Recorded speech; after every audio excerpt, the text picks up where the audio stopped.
Bon, est-ce que quelqu'un parmi vous a une machine qui permet de mesurer le pourcentage de chronétons dans l'air? Non, parce que j'en ai besoin là. Parce que je crois qu'il y a un gros problème.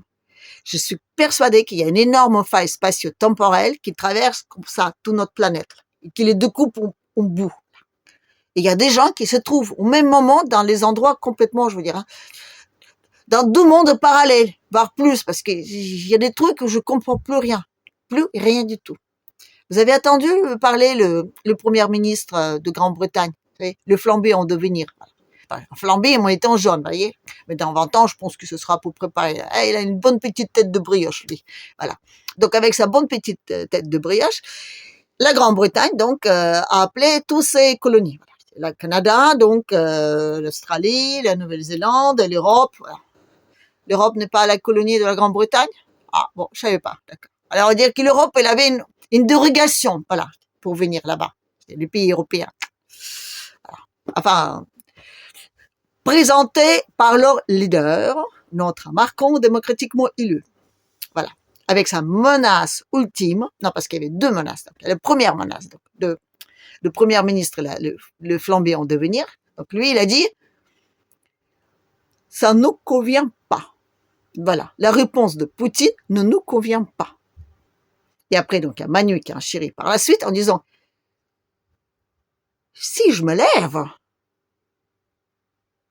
non, parce que là, c'est la menace ultime, parce qu'ils ont tout essayé. Donc, voilà. Ils ont même dit qu'ils allaient encore peut-être mettre d'autres sanctions, mais je sais pas ce qu'ils en ont encore comme sanctions, je veux dire, dans leur tiroir caisse, parce que là,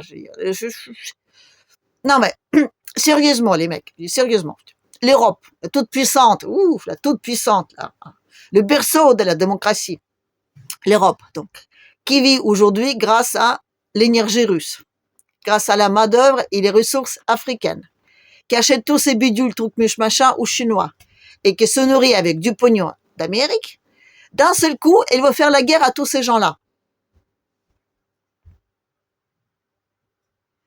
Non, moi, je veux dire, il y a une faille spatio-temporelle, parce qu'il n'y a pas d'autre raison, quoi. Il y a pas de, non, pour qu'ils soient autant déconnectés de réalité, ces gens-là, je vois que ça comme explication, parce que c'est pas possible, quoi. C'est pas possible. C'est comme les autres, là. Vous savez que donc, il y a les Américains et les Russes, ils sont en plan de nigo, d'accord? Il y a deux groupes de travail qui sont faits, qui sont formés avec des gens, je dis donc c'est profession, comment dire, le métier, qui sont donc en train de travailler dans leur petit coin là-bas, donc, hein, qui sont donc quotidiennement, je veux dire, en contact, voilà. Ils font ça bien loin des médias, enfin normal, c'est des gens sérieux, voilà. Puis d'un seul coup, hein, comme dans une petite boîte là, vous savez, où il y a le petit de Blotin qui ressort, il nous ressort les deux là, hein. Il nous ressort l'autre là, le Marco Rubio et Yermak. Comme ça, d'un seul coup. Je sais pas ce qu'ils leur prend, ils se retrouvent tous les deux et ils commencent à poser les ultimatums à Poutine. Ben, je veux dire, une faille spatio-temporelle, directe, comme ça. Voilà. Ultimatum, voilà. L'ultimatum, genre, pile, je gagne, face, tu perds. Voilà. Voilà. D'un seul coup, ils veulent la paix. Non, ben, Poutine, excusez-moi, hein, il voulait résoudre tout ce problème-là déjà en décembre 2021, voilà. Et après, donc, elle en a, depuis, je crois qu'elle en avait au moins 6. Quand il parlait avec Carlson, quand il était à Valdai, quand il y avait, je sais plus quelle réunion à Saint-Pétersbourg, quand il y avait donc la grande réunion aussi avec tous les pays africains, quand il y avait d'autres, là, je veux dire, deux interviews qui étaient données depuis, quand ils ont changé leur truc de nucléaire, tout ça. Enfin, je sais pas, si en 3 ans, on note tous les moments où Poutine a dit j'aimerais bien qu'on arrête et j'aimerais bien vraiment, je veux dire, qu'on soit tous en paix, j'arriverai à mon niveau facilement comme ça, au moins aux 7 propositions. Voilà. Et là, l'Occident, il en propose la sienne. Comme ça. Vous déposez vos armes, hein, vous remettez votre casquette, vous reprenez vos petits trucs, enfin, non, vous les reprenez même pas, vous les laissez sur place, voilà, et vous dégagez. Voilà. Vous dégagez direct, comme ça, voilà.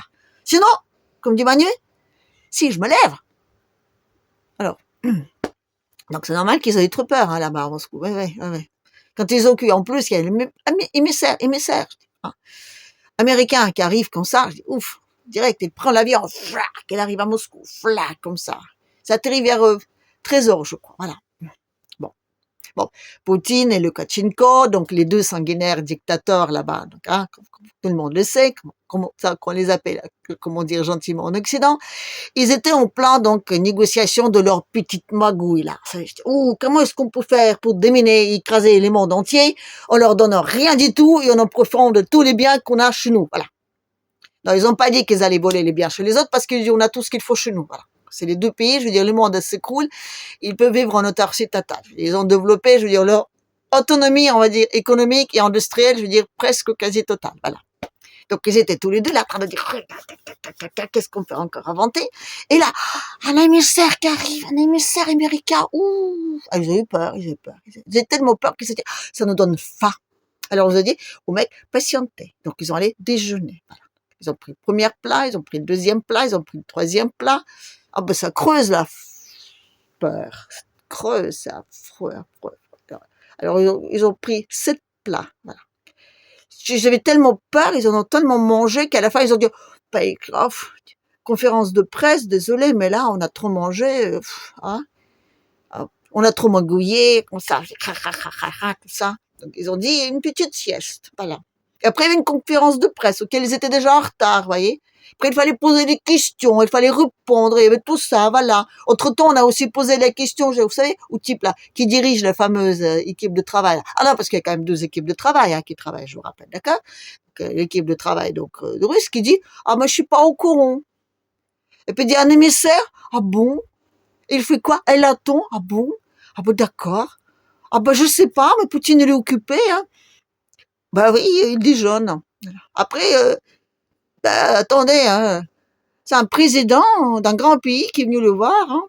Bah oui c'est un voisin d'accord mais c'est des grands pays hein ça fait quand même des kilomètres d'aller dans un endroit à l'autre hein faut quand même honorer cette affaire là hein voilà. Donc du coup, ils ont répondu aux questions de journalistes, voilà.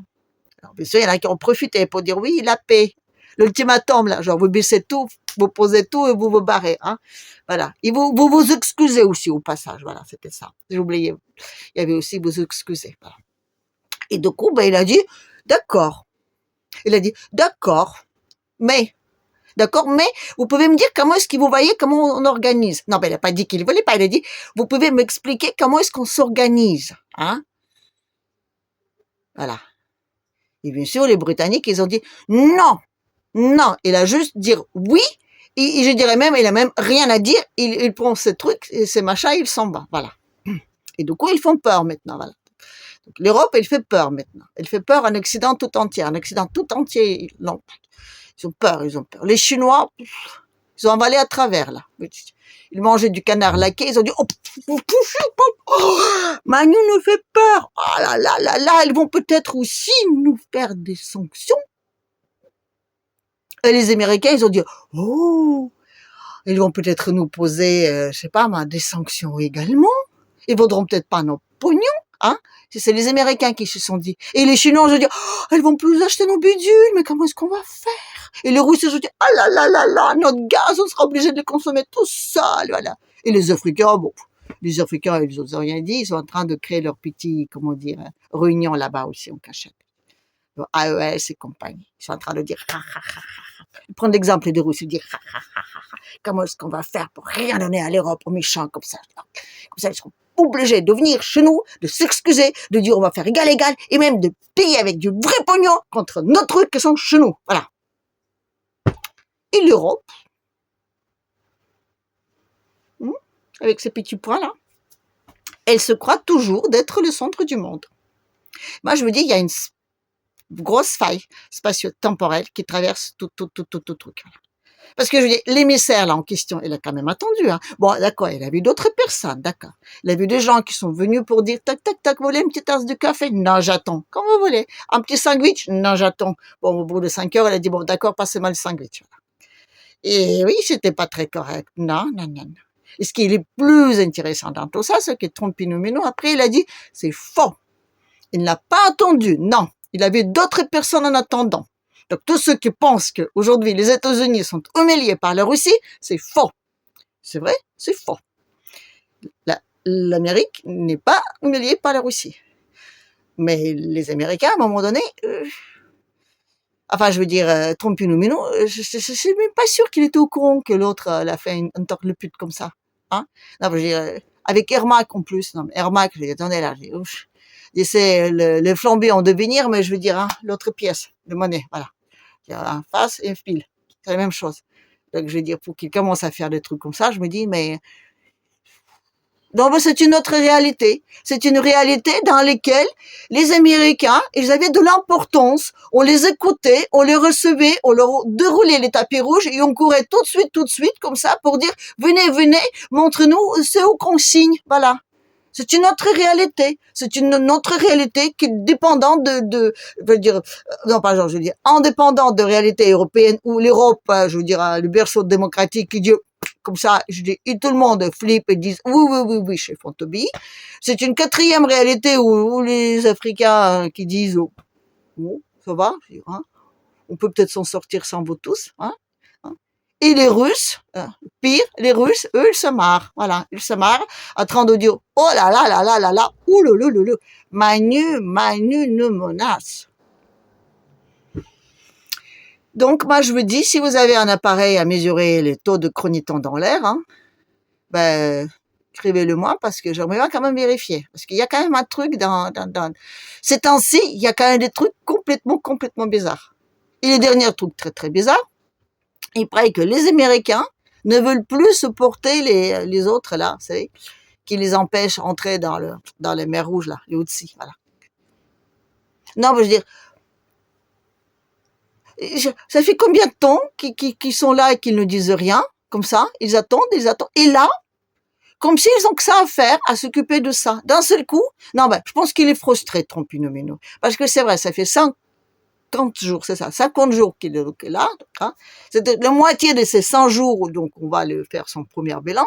Et il a déclaré aucune guerre, bon, ça va encore, mais je veux dire, mais il est arrivé à en finir aucune aussi. Alors, et tout le monde le surveille à la loupe, hein, tous ses faits et gestes, alors oui. Forcément, il s'est dit, tiens, ben, il y a toujours lieu de ci qui reste. Bon, allez, je vais leur déclarer la guerre, hein. À défaut donc de me battre contre des vraies puissances importantes, je vais aller faire la guerre aux mecs qui se baladent, comment dire, sans chaussures et qui abattent nos bateaux avec leur, comment dire, le petit missile là que personne n'a et qui vole super vite. Voilà. Non, c'est ridicule. Tout ce qui se passe dans le monde aujourd'hui, au début, vous savez, c'était affligeant, ça faisait peur, c'était même limite inquiétant. Là, c'est juste ridicule. Parce que tu regardes ce qui se passe dans le monde, tu analyses un tout petit peu et tu dis, non mais, oh ouais, les mecs là, ce serait bien quand même qu'on se remette tous à peu près au même niveau là, qu'on réalise qu'on vit tous dans le même monde, hein, et que dans ce monde-là, je dis les gens, voient les choses différemment. Parce que là, tel qu'on est parti, je crois qu'il y aura quelques-uns qui vont se réveiller avec une sacrée gueule de bois. Voilà. Bref. Allez, je vais m'arrêter là pour aujourd'hui. Je vous dis à la prochaine.